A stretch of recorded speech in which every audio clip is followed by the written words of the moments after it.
to the Bidders Conference for the Residential Substance Abuse Treatment Program, which I'll refer to as RSAT going forward.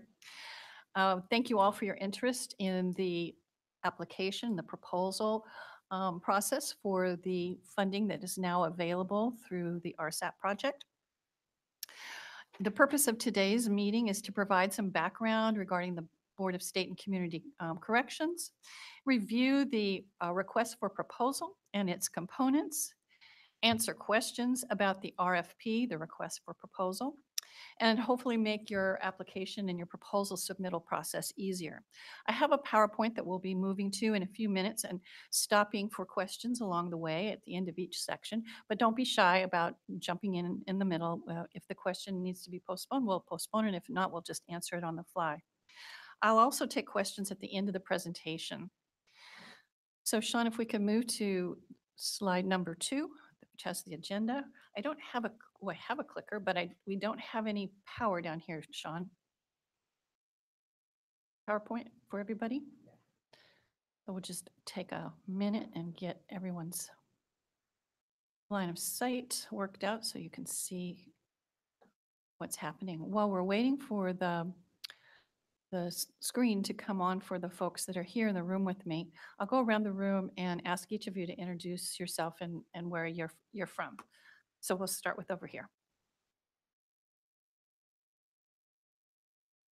Sarah Asher, Sacramento County Sheriff's Department. Sandy Adams, Sacramento County Sheriff's Department. Raylene Cully, Sacramento County Sheriff's Department. And Chris Baker, Sacramento County Sheriff's Department. I'm Colleen Stoner. I'm the lead on the Residential Substance Abuse Treatment Program project, and I'm happy to be here facilitating this meeting. Tamara McCaig, Tuolumne County Sheriff's Department. Jim Reinhardt, Tuolumne County Behavioral Health Department. Dixie Walters, Kern County Sheriff's Office, Program Sergeant. Jeff Henderson, Orange County Sheriff's Department. Around our table, we also have our IT support. Sean, who doesn't want to say his name, Sean Moore. And back at our table here with our BSCC staff, we have Vicki Ulrich, analyst. Colleen Zentner. and Veronica Silva. So to make the best use of our time together, we're inviting the folks that are listening in on the live stream to submit your questions and to sign in on the live stream so we'll know who is attending and have a sense of who's participating with us. And if you submit your questions, we'll keep track of them and hold them till we reach a natural spot in the presentation, and I'll respond to them then. If for some reason, after we've responded to your question, it still didn't satisfy you, please feel free to readdress your question again, and we'll keep working on it till we get it right. The major questions and discussion that result from today's meeting will be used to develop FAQs. In terms of housekeeping, I think everyone here in the room is aware of how to reach the restrooms. They're in this hallway around the corner, and there's a code as you walk out this door that tells you the code to punch in. But we won't be taking a break, so just help yourselves to whatever you need to do to move around and be comfortable. So a little bit about the BSCC. The Board of State and Community Corrections, the BSCC, reports directly to the governor's office. We're organized under the governor's office, and the governor has appointed the board, which is made up of 13 members. We have been around for a very long time, since 1944, actually, when we were the Board of Charities. And we've had many iterations over the years. If you've been around for a while, you probably remember most of those. We were the Board of Corrections for a long, long time. And then under Governor Schwarzenegger, he organized us under the California Department of Corrections and Rehabilitation, CDCR. And we fell under that department for about 5 years, I think it was. And we were the Corrections Standards Authority. Then in 2012, under Governor Brown, he removed us from CDCR and placed us again back under the governor's office and changed our name to the Board of State and Community Corrections. So while we have had a number of changes in our our name, our function really hasn't changed much over the year. And our responsibilities, as you can see on this slide, are fairly broad. And in that broad general sense, this is what we have been doing for many, many years. There are 5 divisions at the Board of State and Community Corrections. There's the Facility Standards and Operations, the FSO, and I think everyone around the room should be pretty familiar with them because they do the inspections, the regulations, and the compliance monitoring for all of your facilities. Another division is the Standards and Training for Corrections, the STC division, and everyone in this room should probably be familiar with them as well because they set the standards for selecting correctional officers, probation officers as well. And they set the training and the standards for training on an annual basis and review that and monitor that across the state. The Corrections Planning and Grant Programs, the CPGP division, is my division. And as you might imagine, we oversee criminal and juvenile justice grant programs. We also have a 4th division, which is the County Facility and Construction division, and they are in charge of administering construction financing for all the facilities. Our last division is the newest one to us, and it is the Administration, Research, and Program Support. And so everything that relates to the administration of the BSCC, as well as data collection, research, and our IT support fall under that. We want you to have a sense of who we are and the broad scope of our work and a little bit of understanding how grant programming fits into the work that we do. I want to spend a few minutes talking with you about the Executive Steering Committee. This is a committee that we use for every one of our work projects, including grants. The Executive Steering Committee changes by each project, and it is like the backbone of what we use to support our efforts to put funding out at the local level. The BSCC uses the Executive Steering Committee, the ESC process, to inform all of the board's programs, and we use subject matter experts and stakeholders representing public and private sectors, and we try to represent California's population and its diverse racial, ethnic, geographic, gender, and cultural perspectives and background. I think some of you around the room may have supported that effort in various work groups that you may have participated in. So while the Executive Steering Committee is sort of the heart of each grant program that we administer when it's being developed, I wanted to draw your attention to the fact that we have a very rigorous conflict of interest policy that is imposed on our executive steering committees. And any member who participated on the executive steering committee for this project, RSAT, is prohibited from receiving funds from the grant from which they were interested in. In this case, it would be RSAT. So the members of the ESC cannot apply for this funding. Why that's important to you is that if by chance you applied for funding and you were awarded the funds and you wanted to partner with someone who sat on the executive steering committee, you could not. That would be a conflict of interest.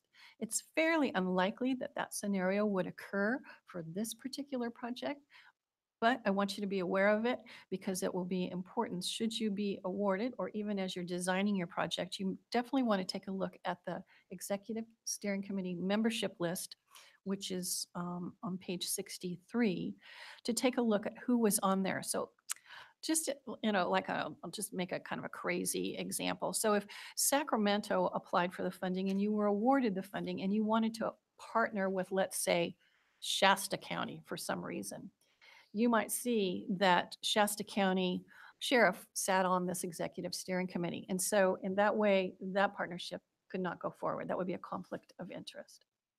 Each of the executive steering committees on this RSAT project knew well in advance and were able to assert that they would not be applying for the funding.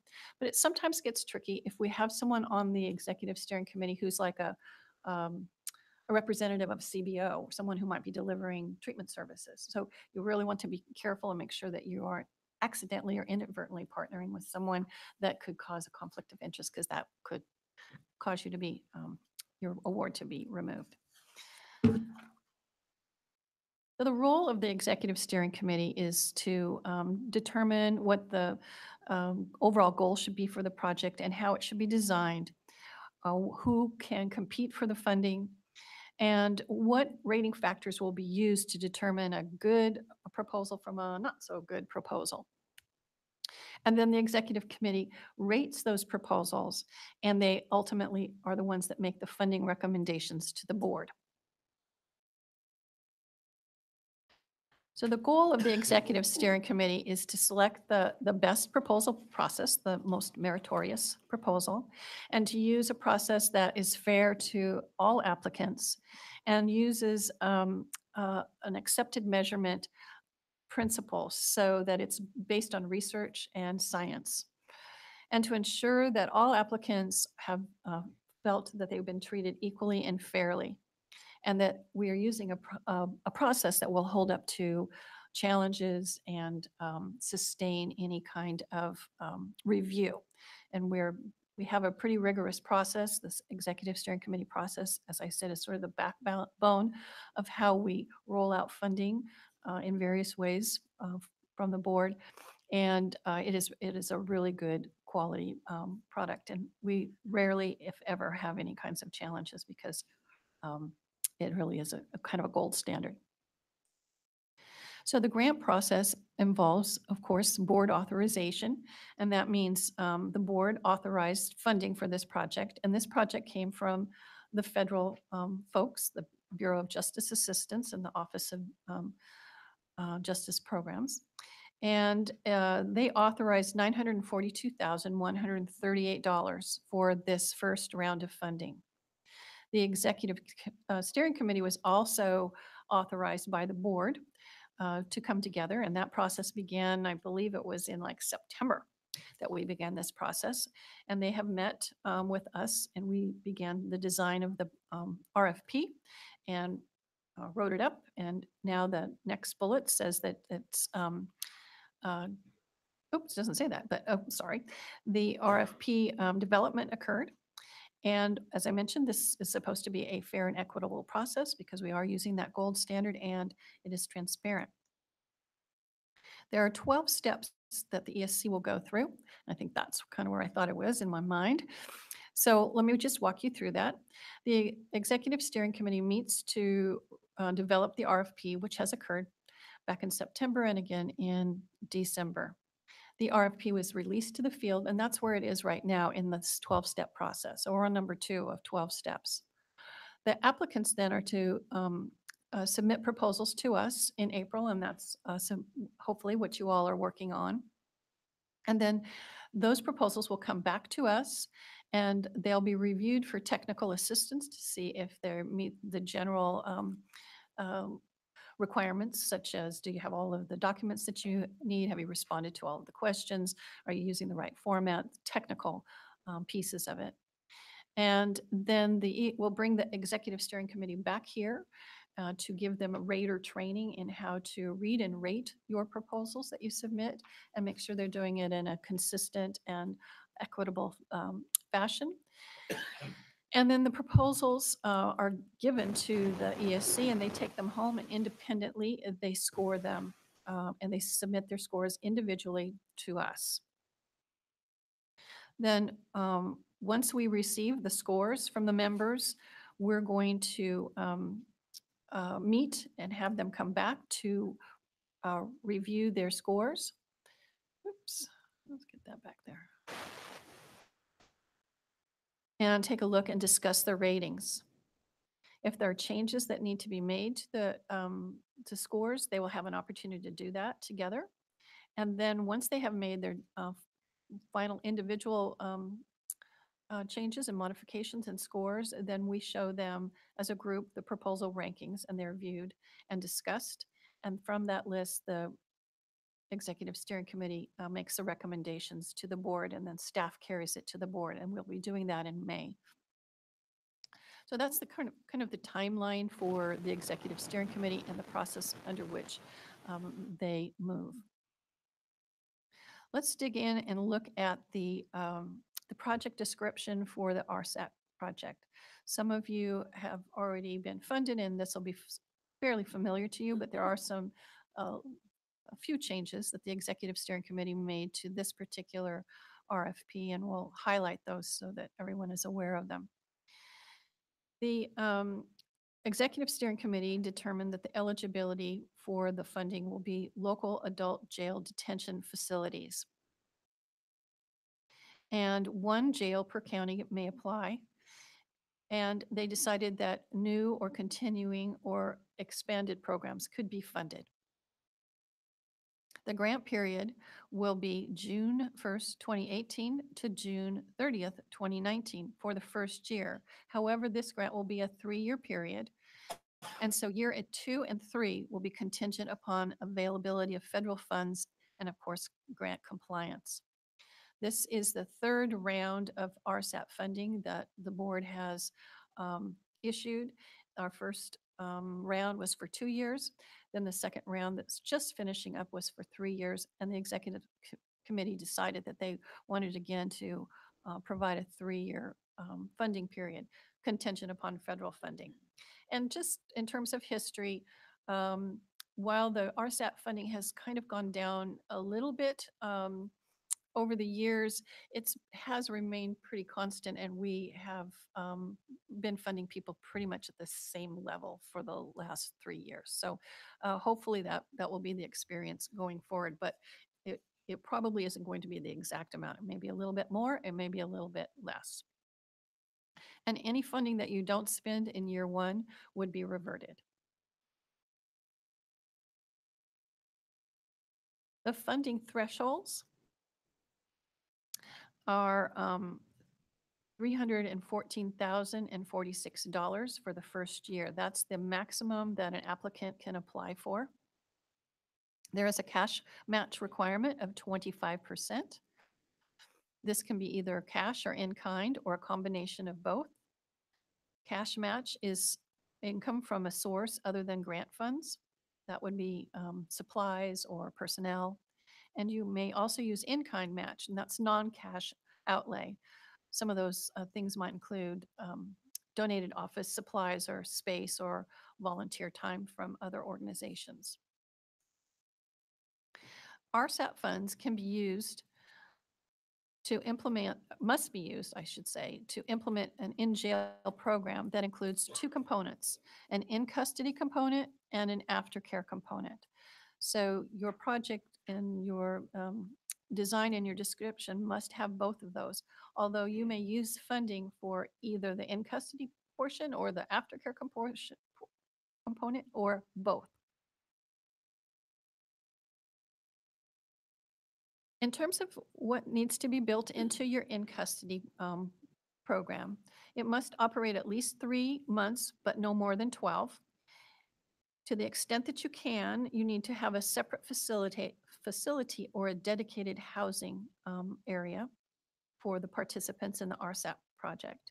And the focus is to be on substance use disorder problems and to provide services that develop the inmates' cognitive, behavioral, social, vocational, and other skills. And prepare for successful reintegration that includes post-release referrals and aftercare services and medication-assisted treatment.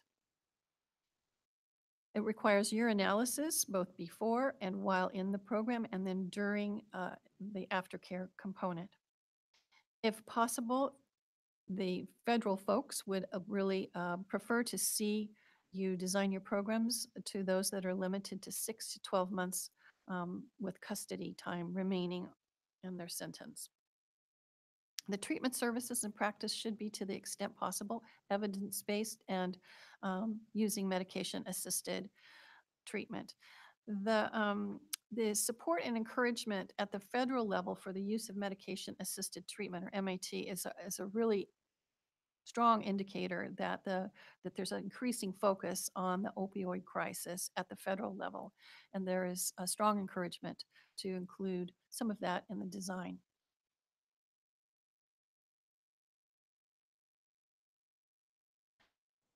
Aftercare. The aftercare component, individuals who receive the in-custody are to receive aftercare services for up to 1 year.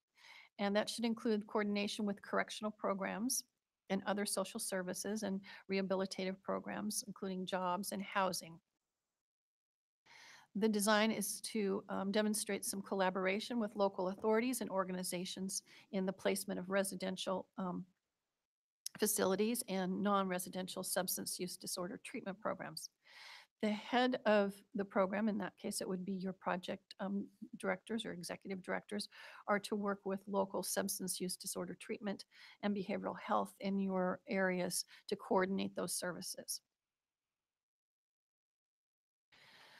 Per the federal funding source, OJP and the BGA, applicants are strongly encouraged to provide services and practices that are evidence-based and appropriate for the target population.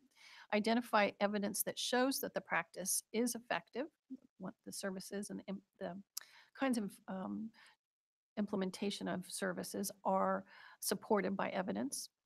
And they also want you to be able to discuss and demonstrate that the selection of your programs and your services are known to be effective with the population that you are going to be serving. So they're going to expect that you're able to speak to that in the application and have researched that.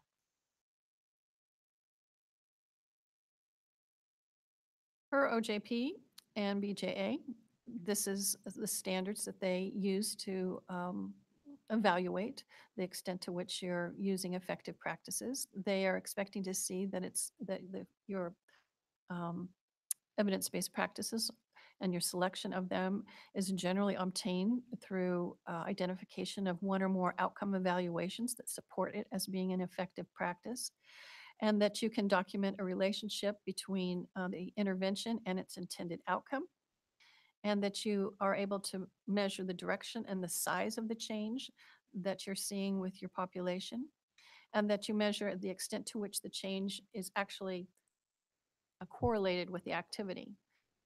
And that the selection of your evidence-based practice depends on scientific methods to rule out alternative explanations for the documented change. So again, making sure that there is a correlation between the implementation of a particular treatment or intervention and the outcome that you achieve.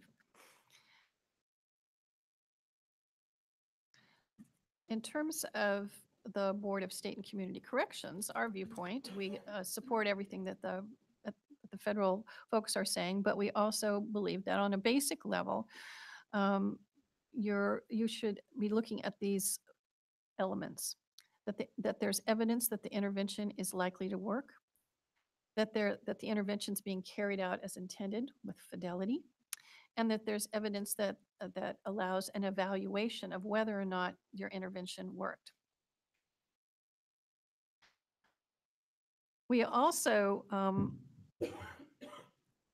support the following four principles of effective intervention, and we'll be interested in looking for this in the work that you do, that you are utilizing the risk principle that determines who is being served, that you're making sure that the right people are coming into your program in terms of need.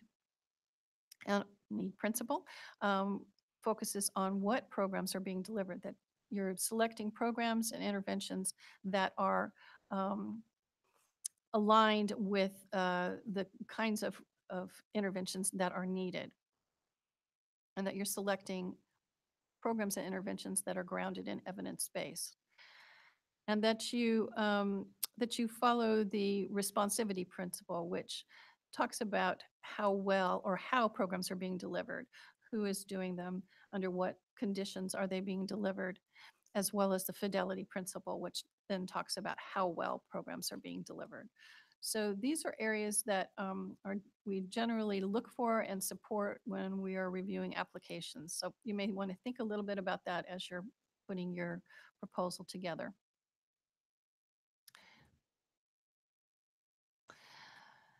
So let's look at grant requirements. The grant agreement is the agreement that will hold you accountable to the your proposal. Your proposal is mentioned in the grant agreement by reference, and also the grant agreement has many requirements and conditions that you must follow throughout it, and you're held to that grant agreement once it is signed. You're also expected to provide a Board of Supervisors resolution, which I think would be the case here for all of you as your governing board.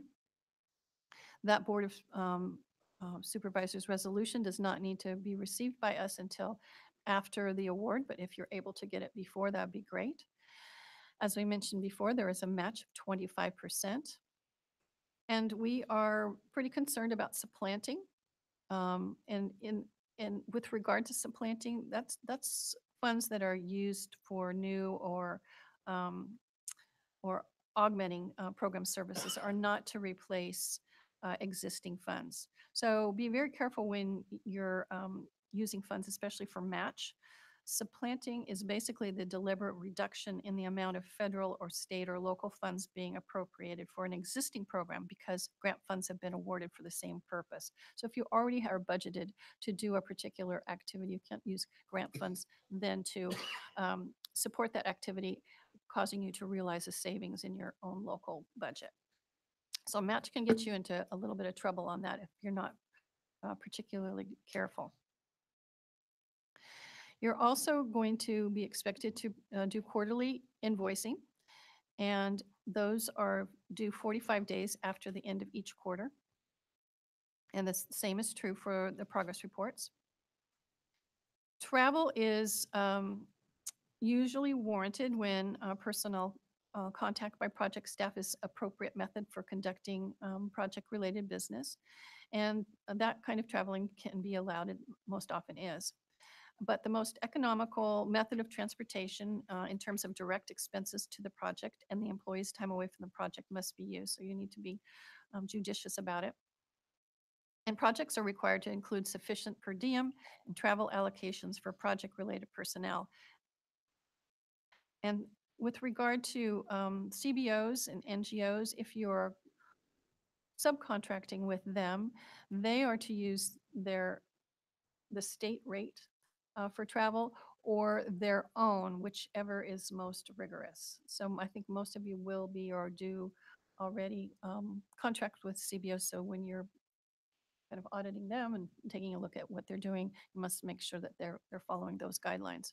And out-of-state travel is generally not approved unless it is a very special situation. And even if you write it in your proposal that you're going to be doing that, there'll be special requirements and authorization for that out-of-state travel that would have to be pre-approved after your grant award. And so I guess I want to talk a little bit about the debarment, fraud, theft, and embezzlement. It's our policy to protect grants from unreasonable risk of fraud, criminal, and other improper use. And so the board will not enter into contracts or provide reimbursements to applicants that have been debarred by any federal, state, or local government entities during the period of debarment or convicted of fraud or theft or embezzlement for a period of 3 years following conviction. This is a fairly new requirement. Actually, it is not new. It has been embedded in our contracts for the past many, many years. But we are calling it out at the time of the application. And there is a form, it's on page 64, that you will need to fill and complete. And I have left some like little flags around the table so that if you want to grab them and use that to mark any of these places that we're talking about, please feel free to do so. This is a pretty dense application and sometimes hard to find various forms and documents that we're referring to. So feel free to use those little flags if you need them. So that is going to be part of your proposal package to have that turned into us.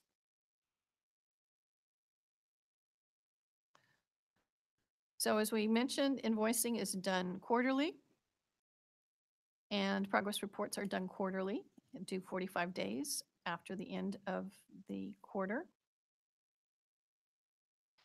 There are site visits and monitorings that we will be doing with your organization should you be awarded periodically throughout the grant period to provide technical assistance. And there is an evaluation that is due, sorry, I'm gonna catch up there. There's an evaluation that is due with this project. First, a local evaluation plan is to be submitted within 3 months of the beginning of the award period. And then an actual local evaluation report is to be submitted following the end of the grant period. Although I'm going to say that that condition is under review currently, and we may have more information to give you should you be awarded. We're considering looking at having the report due at the end of the project period rather than 3 or 4 months following it. That's being reviewed by our legal team at the moment. So let's take a look at the project timeline. So right now, we've released the request for proposals that went out back in February, and we're having our bidders conference now. Should you submit a proposal, it will be due April 6th to our office by 5 p.m. I believe in this RFP that there is a conflict in it. I think there is a noon timeline mentioned in one place in the RFP and a 5 p.m. deadline on April 6th mentioned. You can use the 5 p.m. deadline, and I apologize for the conflict. We will do a technical compliance review between April 9th and 17th. And during that time, staff will review your proposals, and if there are any non-substantive changes that need to be made, you've forgotten a document, or you used the wrong font, or you didn't put the headers in the correct way, we would consider those non-substantive changes, and we give you an opportunity over the course of 2 or 3 days to make those changes and get it back to us. Once it's cleared the technical review, then we will forward that for the raters to rate them and submit their scores to us. And then we'll have a board meeting on June 7th to give the board the recommendations of the executive steering committee, and then the grant will commence July 1. So those of you that may have been through this process might remember that often there is a really short turnaround time between the time when the board gives the authorization for the funding and the actual beginning of the grant. So kind of keep that in mind, that if you can be as nimble as possible and as ready to have those that need to sign the contracts, ready to turn them around and get them back to us, the sooner you can do that, the sooner you can expect to receive reimbursement. We may or may not do an orientation. It's listed there. It's TBD. We'll see how that shakes out depending on how many grantees that we have. We did have a change based on the executive steering committee's input this time, where the funding amount of $300 and some odd is a little bit more than in previous years, which may result in there only being 3 grantees. And should that be the case, we're gonna stay kind of fluid about how we'll handle the grantee orientation. We may do that by bringing everybody here, or we may do that individually. We'll just sort of see how that plays out. However, we'll talk about that when we get to the budget. Are there any questions? Yep, so far? But I think you'll be covering it here in another minute, so we'll jump in. Okay. So the RFP itself, this is really a lot of paper. But although it's 91 pages in length, it's actually, the application itself is really only 16 pages. That's not to say the other, whatever the math is on that, means that the material in there is not important. It really is, because it's going to inform you as to how to respond to the RFP and give you some guidance and maybe some hints about the things that we think that are important, so that as you're writing your proposal, you'll do better if you're very familiar with all of the documents in it. But I didn't want you to get daunted by the thickness of this. And, there are a lot of sort of complex documents in here. A big chunk of it is a sample of the contract. So, wading through that is probably not super important to you, but there are pieces in that contract that will be important to you, such as some of the compliance things that will be expected of you. But it's basically, got three sections in it.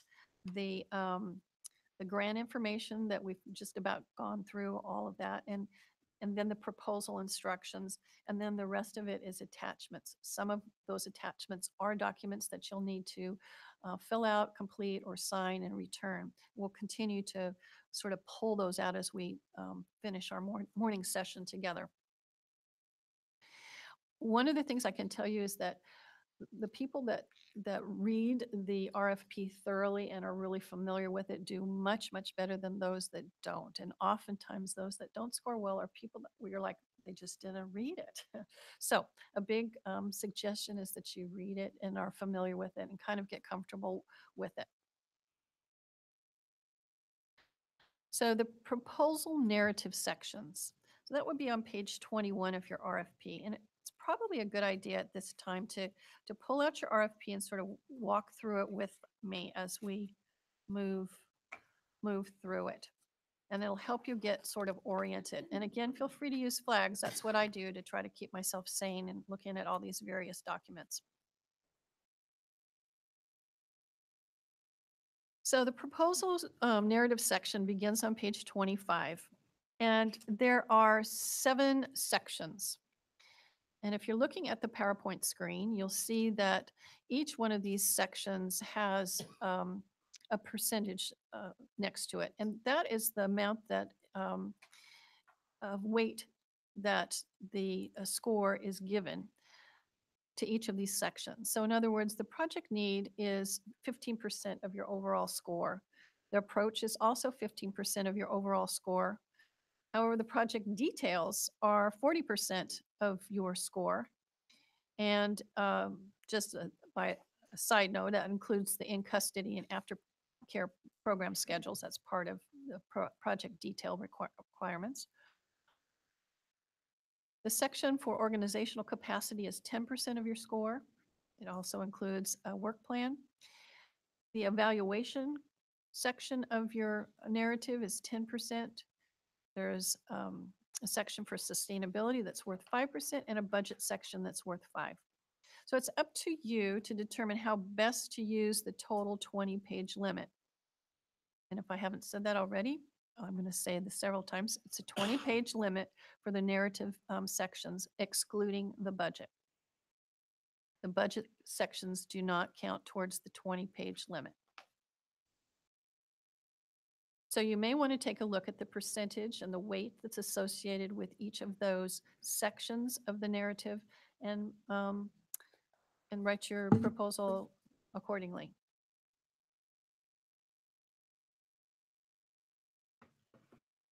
I'm going to have you flip back to page 13, I believe it is.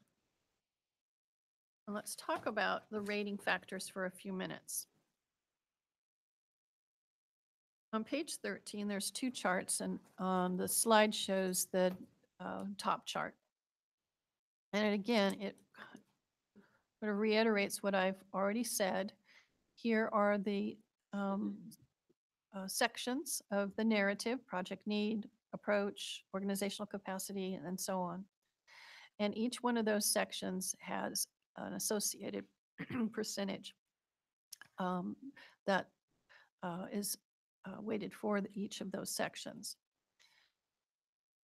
So the raters will only use the information provided them in the RFP to determine the scores for the proposal.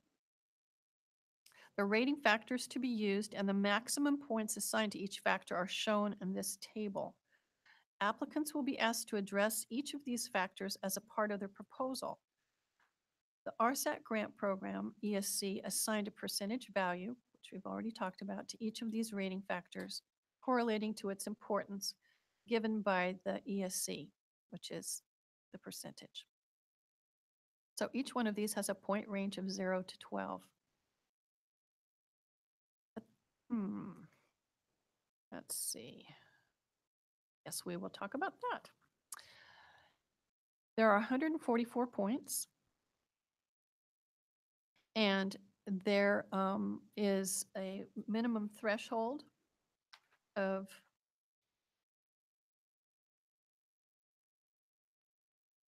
there's a minimum of 144 points. I'm sorry, I need to say that differently. There's a threshold of meeting 144 points out of the 240 points possible. So you must get 144 out of the 244 to move forward in the rating process. So that's about a 60% score. That makes sense? Okay.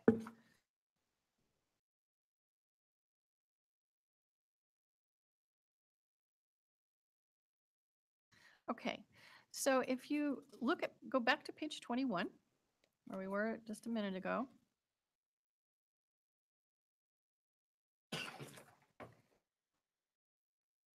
This is the rating criteria for the project need. So on page 21, you'll see project need, and it asks you to address the following issues in narrative form. Describe the department's need related to substance abuse disorder treatment that will be addressed by this project, including gaps in services that contribute to that need. Provide quantitative and qualitative local data to support the description of the need, and cite all sources. And third, to describe the relationship between the need and the grant goals as described in the RFP. So this blue box here at the bottom of page 22, and which is on the slide in front of you, is what the rating, what the raters will use to determine whether or not you met, that you did well in addressing all of those points. And then they will use this slide and this scoring to help them determine whether or not you did a good job. And this is how your scores will be achieved. Taking you back to page 13 again. Sorry for the back and forth.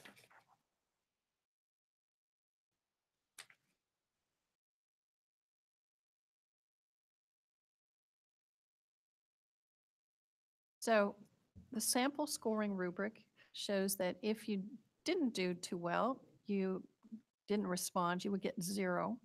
But if you did, a vague or incomplete or only partially address the issue, you would get a poor score of 1 to 3.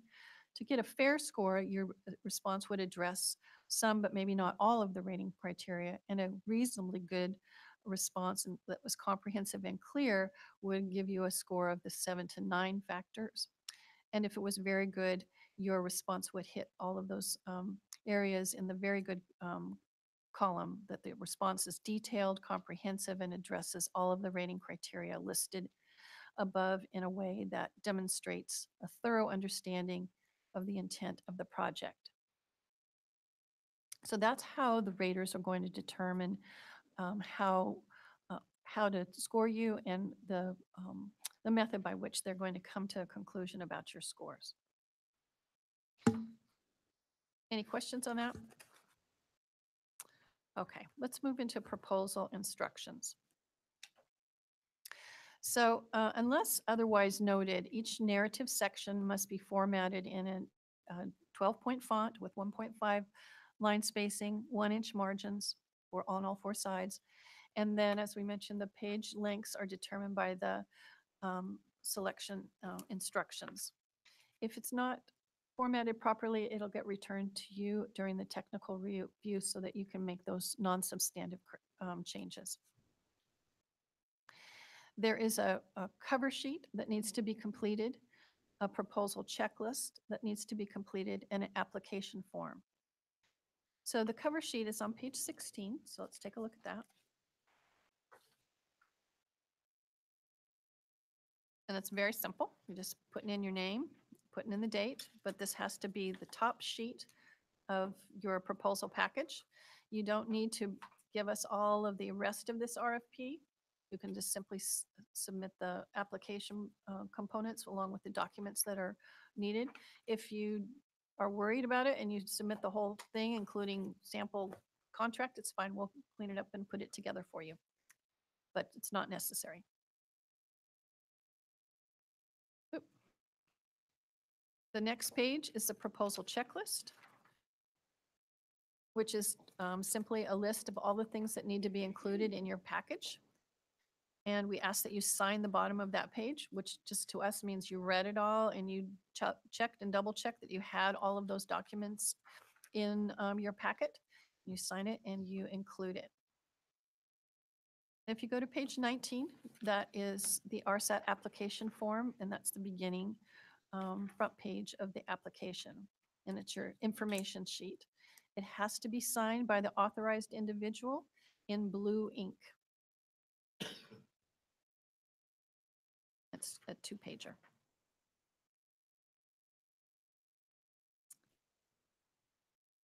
So in this case, for all of you, since you're sheriff's departments, that would be the sheriff that would be signing that, not the project director or whoever you might be having manage the program.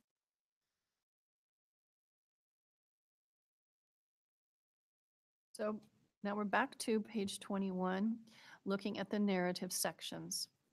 And again, there are 7 of them. And each section should be titled according to its section header as provided. So that would be the project need, project approach, project details, organizational capacity, sustainability, and the budget. Within each section, we want you to address the bulleted items in a cohesive and comprehensive narrative format. Do not include websites. Oh, sorry, I'm not on the right one. Do not include web links. And again, it's up to you to determine how many pages or how much effort you're going to put towards any given narrative. And you may want to base that on the weighted percentages.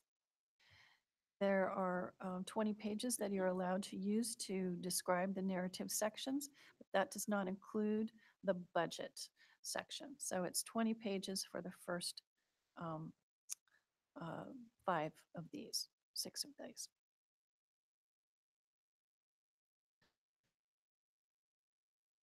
Let's talk a little bit about the budget section. Does anybody have questions about the narrative sections? 1, 2, 3, 4, 5, and 6? Colleen, we have Yes. some questions online that may be answered, but we'll go ahead and ask them. Okay. One of the questions is applicants, there's a quote in the RFP, applicants will be expected to identify any non-grant related funding that will be leveraged to support the overall program. Mhm. And the question is, should this be placed in the budget narrative or under the grant narrative in sustainability or in a more suitable place? Okay.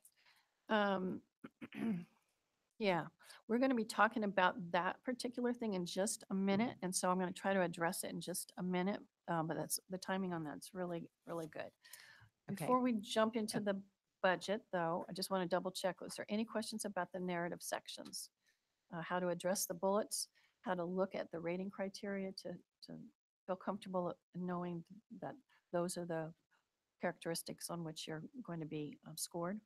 Okay, so the first 6 sections of the narrative section are all in writing, and then we get to the budget table. Let me catch up with you all.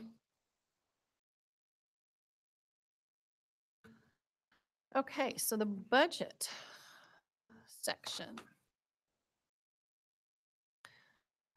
They don't count towards the 20. We've already said that. We want you to complete them and fill them out completely and make sure that you do the math within the budget table and the budget narrative sections and know that they do not auto-calculate. I'd say this is the biggest reason that we send proposals back to applicants is because the budget area is not making sense or isn't accurate.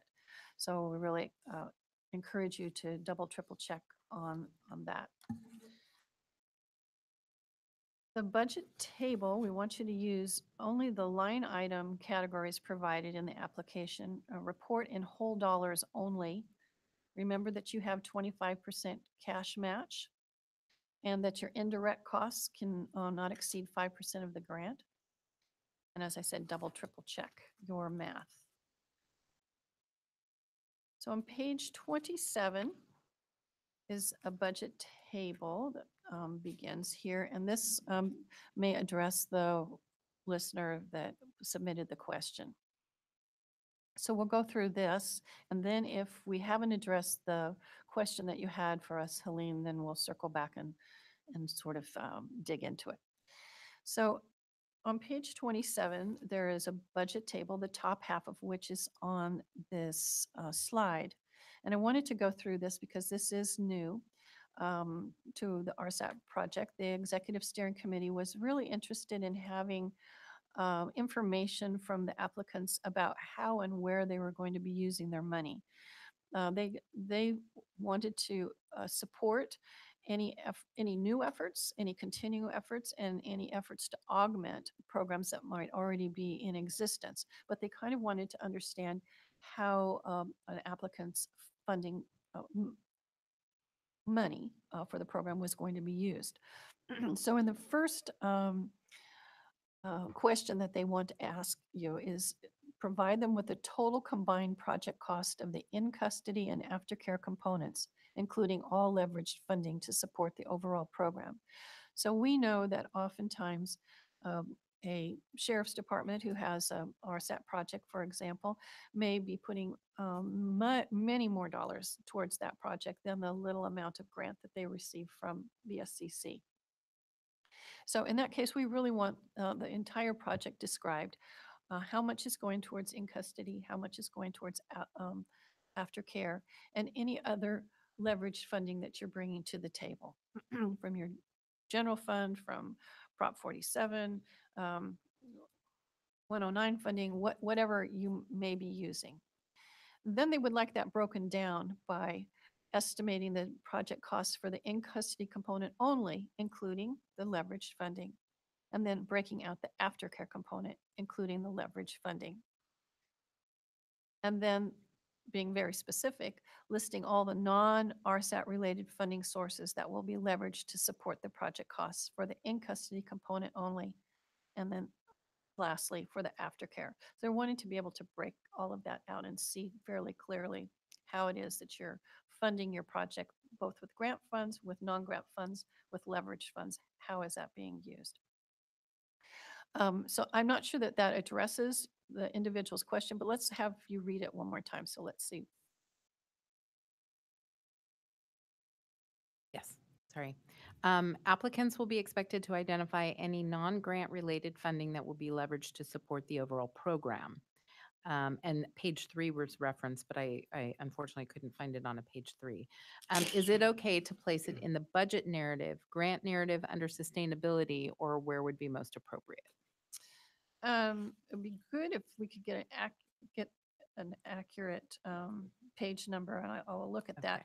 Okay. But all I can recall is that it's identified in this top part of the budget table on page 27. That is where I believe you would simply need to identify that funding. Now, when we get into the budget narrative, that may be part of what the question is referring as how do you identify it. But in the budget narrative, it doesn't really ask you at that point to break out leverage funding, except as it applies to match, or non-grant funds in that area. In the budget narrative, it is simply asking you to talk about the grant funds, nothing else. So let's see if that makes sense to the listener, and if we need more clarification, perhaps he or she can give it to us. So just to recap, the only place that I believe that you need to address non-RSAT related funding and leverage funding is in that top component or top section of budget table on page 27.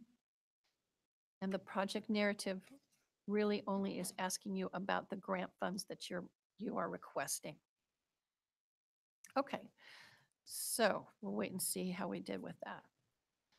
The next slide is the bottom part of page 27, which is the actual budget itself. Oop.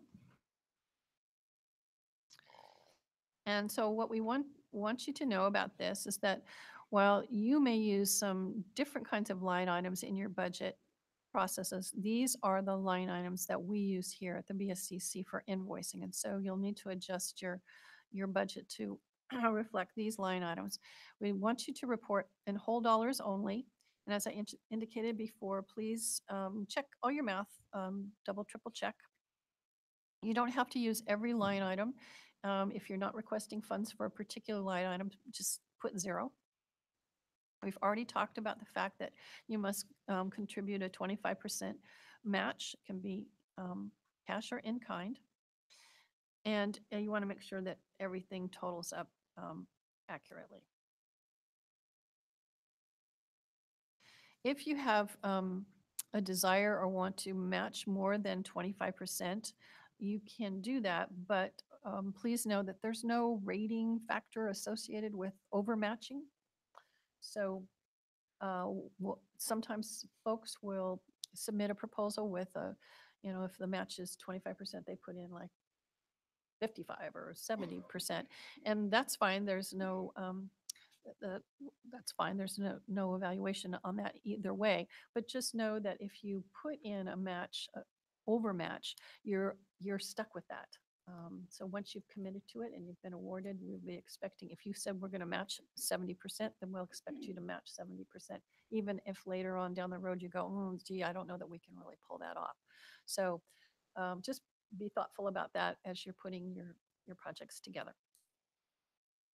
And you really need to keep in mind that all your funds need to be consistent with our audit guide and our grant administration guide, I should say. And that is by reference in the RFP, and you can find it on site. It looks like this for you that are in the room around the table.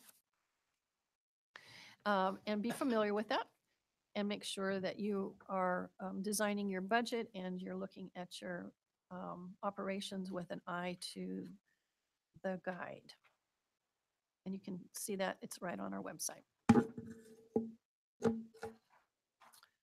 Okay, budget narrative, which we sort of got into, begins on page 29. This is not counted.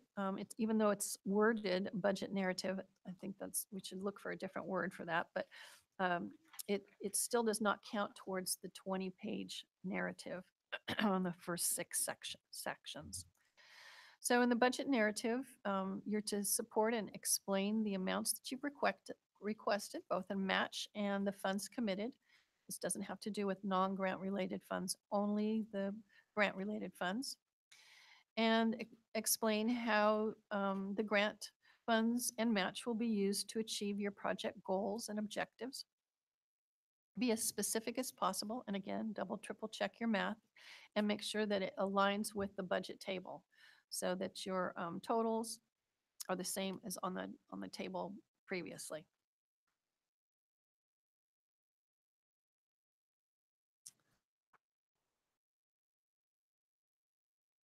Batteries. So in addition to the narrative, which is 20 pages, and the budget section, which doesn't count towards the 20 pages, there are 9 forms to be submitted. There's a cover sheet, which is on page 16, which we've looked at that. There's the proposal checklist on page 17. We looked at that. There's the applicant information form on page 19. We looked at that as well. And there will be a request for you to create an in-custody program schedule or submit one. You probably already have one. And an aftercare program schedule. again, which you would create. And if you are designing a program new and haven't yet done that, we know that this would just be kind of an attempt to give us a sense of what you think the schedule is going to be or what it's going to look like. The Executive Steering Committee asked for this specifically. This was something that they all had an interest in seeing, is whether or not you had fleshed out your programs or the design of your programs well enough to know what it is you expect to be doing. We know that it is a proposal. That's what you're maybe on the early stages of developing it, but they would like to see it. And for those of you that already have an existing program and maybe you're enhancing it or you're just continuing funding for it, you already should have those things pretty available. But that is a new addition this year. Colleen? Yes. We have a question. It says the checklist states that the in-custody and aftercare schedules go in order of presentation after the RSAT implementation work plan, and the PowerPoint stated it goes in the narrative. So which one should it follow? I think I need it read again. Sure. The checklist states that the in-custody and aftercare schedules go in order of presentation after the RSAT implementation work plan. Oh. The PowerPoint says that it goes in the narrative. That the work plan goes in the narrative?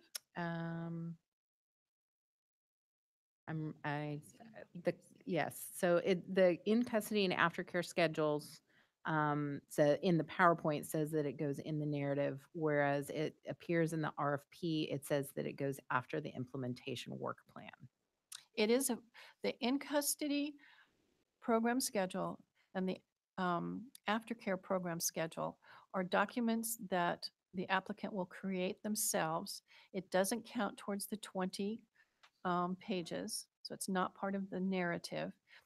It probably will be, I'm sure it is, asked for during the narrative sections. It may say, please include a in-custody schedule and an aftercare schedule. So it is called out and it is requested, but it doesn't count towards the 20 pages, and it would be attached to the proposal packet. And if it is out of order, we'll put it in order for them. Okay, yeah, I think that's the gist of it, is it should be in the narrative, but if it doesn't count towards the 20, then Correct. it would be better to put it at the end as an Yes. attachment. Okay. It is a document that is requested while you're responding to the narrative sections.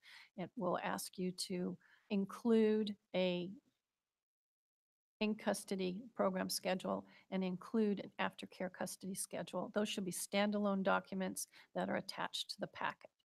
Okay. And then the second, actually, there's two more questions, and I think this one kind of goes towards that page limit, is that it states that applicants are to copy and paste the budget table into a separate document. So the question is, can we paste the budget table into a Word document and insert it as one page as part of the Word file with the entire package, or does the budget table need to be identified as a separate document when being submitted? The budget table is listed as part of the RSAT proposal checklist as part of the proposal package. Mouthful. So let me say it again. I think, so the budget table is to be copied and pasted. So taking the budget table from the RFP and copying it into a new document. That's correct? fine. Mhm. Okay. And then since it doesn't count as part of the full narrative section, it should just be identified as a separate document Correct. because it's not part of the 20 pages, Yes. but it is part of the checklist, and that we are going to be looking for that document. Right. Okay. So we'll be looking for that, and it can be pasted into a Word document, should be labeled with the header, as Okay. we've indicated before, and it doesn't count towards the 20 pages. Okay. And and segueing into the headers, the question is in the proposal narrative sections, it says, can we use the 7 headings only and answer the section as a flowing narrative, or do we need to add each descriptive statement listed under the header? Basically, it would allow for more space if those Mhm. narratives weren't there. You do not have to include the narrative. So only the headers, and Yes. it can be flowing, but the headers need to be clearly identified with the text below. Yes. Thank you. And I believe that is it, but I will verify.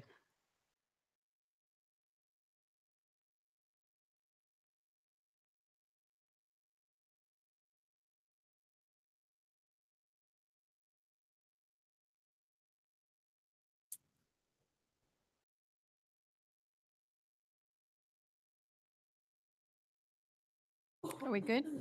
We good to move on? Okay. So let's see where we were. All right, we finished with, I think we're just starting actually on this last slide regarding forms. So there were 9 forms altogether. The next form is the certification of compliance with the BSCC policies on debarment, fraud, theft, and embezzlement. That is on page 67. And that also needs to be signed in blue ink by the authorized signatory with an original signature. It's not counted in, of course, the 20. So if you want to mark that, page 67, that's something that has to be signed, sheriff and included. There needs to be a work plan. That is attachment G on page 78. You might want to mark that as well. If there's any questions about the work plan, I'm happy to help you with it. But basically, that is giving you an opportunity to talk about your goals that you have for your project and what activities are going to go towards supporting those activities.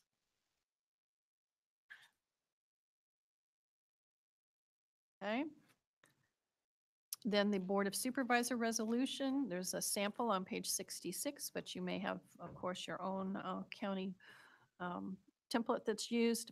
But if you don't, you can use our sample to help design one. That can be submitted after the award, but you must have that on file with us before we can reimburse you for any funds. And then finally, on page 64, is the non-government organizations receiving RSAT funding. And I want to talk with you all about that for a minute because that is also new to those of you that may have applied for funding with us before. So on page 64 and 65 is a form that is basically asserting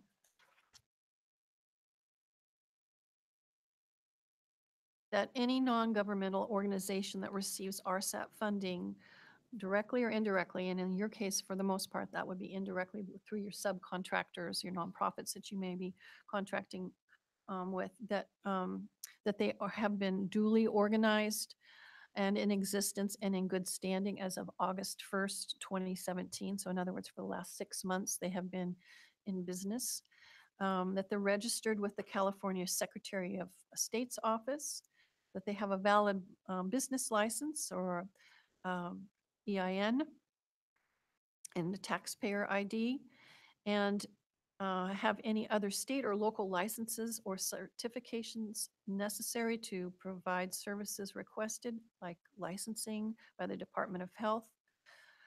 They have a physical address, not just a PO, and all county agency grantees must submit an updated Appendix B throughout the life of the grant for any additional CBOs they may be awarded RSAT funding through contracts after the awards are made. So this is a new requirement. And so basically, while you can submit this after the award, you should probably kind of be aware that you're going to need to do this and have it signed off and to kind of keep it updated. Not all of you may use CBOs or non-governmental organizations, but if you do, those would need to be listed here, and you would need to be able to assert that all of these things are true for each one of them. And then if you add a CBO or a non-governmental organization later on during the course of the grant period, you'd need to submit a new one and have that one signed off by us. Any questions about that? Okay. So all applicants must submit one original proposal and one electronic copy of the signed original proposal. And the signed original and the electronic proposals must be received by 5 PM on April 6, 2018.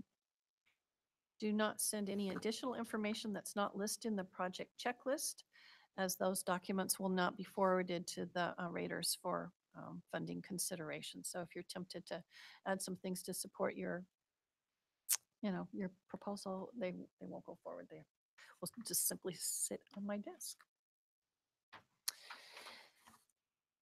And again, you're going to mail one original proposal to this address. We recommend that you send it for delivery signature. That way you can feel really confident that it was received. And you're going to email one legible copy of the signed proposal to this address electronically. And both the electronic and the mail have to be received on the date and time listed above, which was April 6th by 5 PM. So just some reminders. Read the RFP several times. Be familiar with the RSAT program requirements. Be able to commit a minimum of 25% match. Engage all your stakeholders and your partners that you're going to be working with. Determine what your need is to support the program and your outcomes so that you can speak to the evaluation. Design your program based on those things. Identify select service providers or resources that you need and develop your work plan. And then follow the proposal instructions to the letter. If you have questions at any time along the process, feel free to send me an email or call me. I don't have my phone number on there, but I'll give it to you now. It's 916-324-9385. That's 916-324-9385, or send me an email. Colleen, we do have a question Okay. from the live stream. When completing the budget narrative, not the table, do they complete it on the pages provided in the proposal or complete it in a separate Word document with the table? With the table. So copy and paste all those narrative questions into a separate document. So the budget table and all the narrative pieces of the budget go into a separate document. Correct. Okay. The only other comment, which I also concur with, is that you are awesome. Well, thank you. Thank you very much.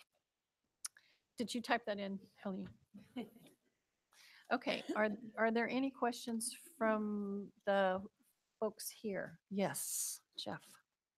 A question in regards to evaluation. Mhm. It says in the description that applicants are strongly encouraged to identify research partners and are expected to set aside 5 to 10% of the grant for data collection and such.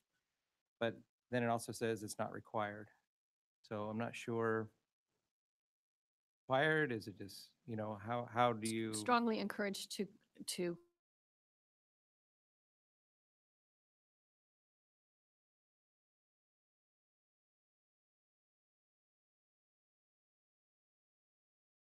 ensure the objective and impartial evaluation. So you are required to do the evaluation.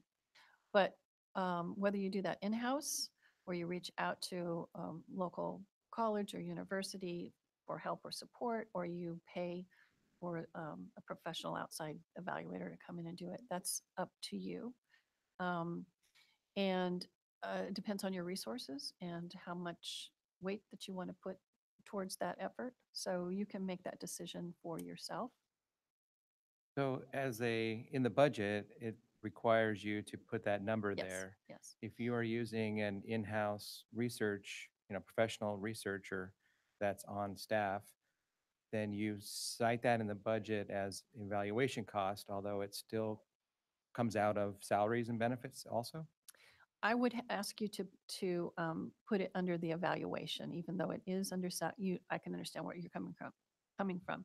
But I think for your application, purposes of your application, that you would want to drop that into the evaluation. Whatever those costs are, salaries and benefits for your in-house evaluator, you drop that into the evaluation line item. You want a fully loaded number in there with benefits and so forth. Whatever that cost might be. Someone who may be contracting with an evaluator outside of their organization will be dropping whatever that amount is for cost of that. So it just seems, So if we chose to use an outside evaluator and knowing that the county process would be that we'd have to go through a procurement process to find someone, mhm, then we know we wouldn't be able to use that money probably in the whole first year because that's how long a procurement process generally takes. right. So, and I know from, I think I heard you say early on that whatever you don't spend in the first year goes back into reversion or It goes back in the reverts. pot or Right, something. right. Yeah, so that's a little tricky for you. I understand where you're coming from. And you're right that getting a contract underway can take 9 to 12 months and you're not using those costs at that time. So you're going to have to make that decision. That's the Right. constraints that the executive steering committee put on it. Understand how difficult that might be. So whether or not you would prefer to use an outsider because of some reasons, Mhm. it may be more practical to use an inside person just because of the practicality of the rules of how this was designed. Yes, you'll have to make that decision, whatever's best for you Got it. within the parameters. Thank you for that clarity. The next question I had was, is it possible, or is it possible to be pointed to a list of any of the current providers that are doing this now, or past ones, to get a project description of kind of what's been funded in the past? Are you asking about evaluations now, or are you talking about?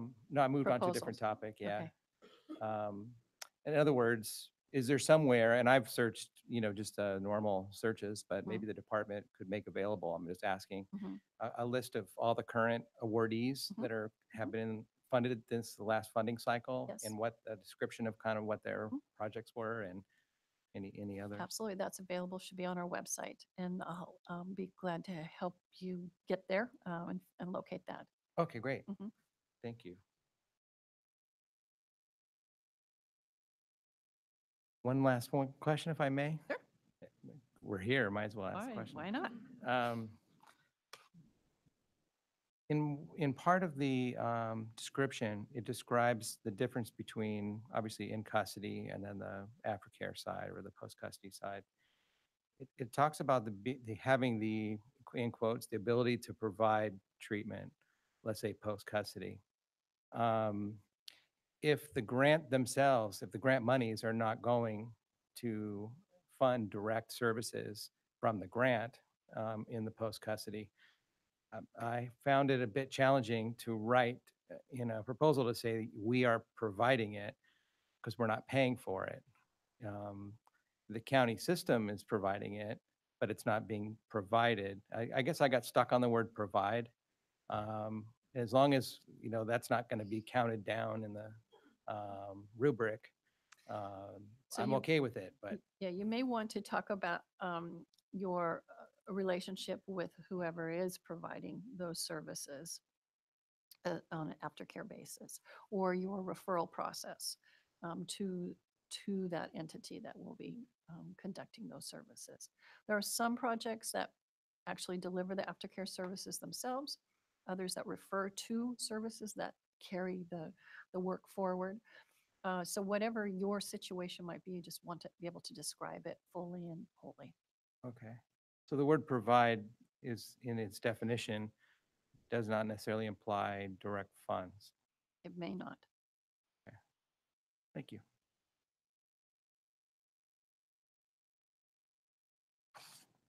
Oh, nothing? On the scheduling, the aftercare scheduling, that's new.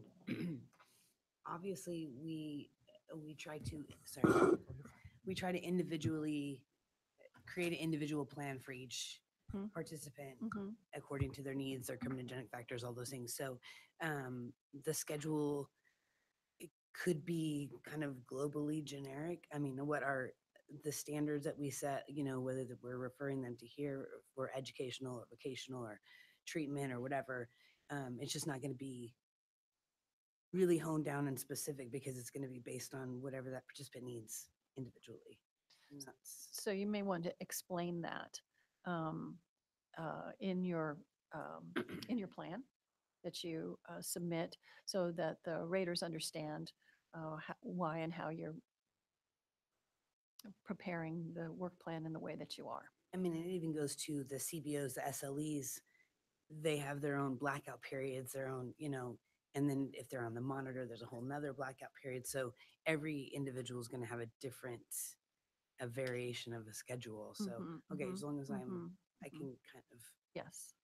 And I will point you towards the section of the RFP that asks for that plan and to try to get from the rating factors what it is that they're going to be looking for in particular, and make sure you address that.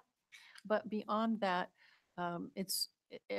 each applicant is going to have a unique experience that they'll need to describe in the best way that they can. And I would just encourage you to do that as fully and as completely as you can so that the reader really understands where you're coming from. Like, oh, I understand why they got this and that. Right, and that." everybody's not the same. They are so- not going to be the same. Okay. And people are going to be at different places in terms of the development of their programs, right? Correct. If you're new or if you're old or if you're augmenting, it's a whole different, each of those things are different. Uh-huh. He's Sorry. back. This just came up because you changed something in the, Uh-oh. not you changed it, but the trip to Sacramento now is TBD as opposed to in the grant original proposal, it said plan for it. Yeah. So You should we plan for You it or should plan not? for it, and if you should plan for it, and that's the best case scenario. And if it turns out that we decide that we're not going to hold that, then we'll ask you to do a budget modification and to put that money someplace else where you can use it.